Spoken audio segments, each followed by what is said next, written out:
26 yaşında evliydiniz. Bəli, evliydim. 26 yaşım var, mən də evliyəm. 6 yaşında övladınız var idi. Bəli, bir evladım var. Qədir var idi.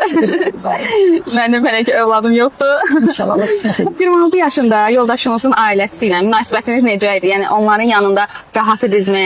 Yəni rahatlıqla gəzməyə gedə bilirdinizmi? Vaxt keçirdə bilirdinizmi? Yaxşı idi münasibət. Amma o vaxt bu indiki kimi bu qədər sərbəstlik yox idi. Biraz qaynanaq gəlin münasibətlər biraz ciddi idi, çəkinirdik. İstəyirdiniz ki, daha belə hər şey indiki kimi daha rahat olsun. Əlbəttə ki, niyə də istəmir? Qaynanamla video çəkmək istəyəndə etdiyimiz bu söhbət məni çox kövrətdi. Həm çox şükür etdim ki, biz birlikdə keyfiyyətli zaman keçirə bilirik, həm də düşündüm ki, indi zaman keçirmə şansımız varkən niyə də birlikdə daha çox, daha yadda qalan gözəl xatirələr toplamayaq. Azərbaycanda çox gəlin-qaynana münasibətləri ziddiyyətlidir. Düşünürəm ki, sevdiklərimizlə gözəl zaman keçirmək bizim münasibətimizi daha da dərinləşdirir. Elə məhz bu səbəblə ailəmi də götürdüm, getdik Bakının mərkəzində yeni açılan estetik, çox gözəl interyerə sahib baqqal restoranına. Çoxlu söhbətlər etdik, gözəl zaman keçirdik, keçmiş xatirələrdən danışdıq. Axı böyüklərimizə diqqət və qayğı göstərmək, onların da könüllərini xoş etmək lazımdır. Biz qadınıq, incəlik bizim təbiətimizdə var. Bu səbəblə məkanın interyeri, incəliyi, yeməklərin fərqli nümayişi, dadı, keyfiyyəti istirahətimizi daha da yadda qalan etdi. Sonda isə dincəlmiş bir şəkildə məkandan ayrıldıq. Təbii ki, çantamıza yeni gözəl xatirələr yığaraq. Sonda isə sizə bir sualım var. Bəs sizcə gəlin-qaynana münasibətlərində ən böyük problem nədir?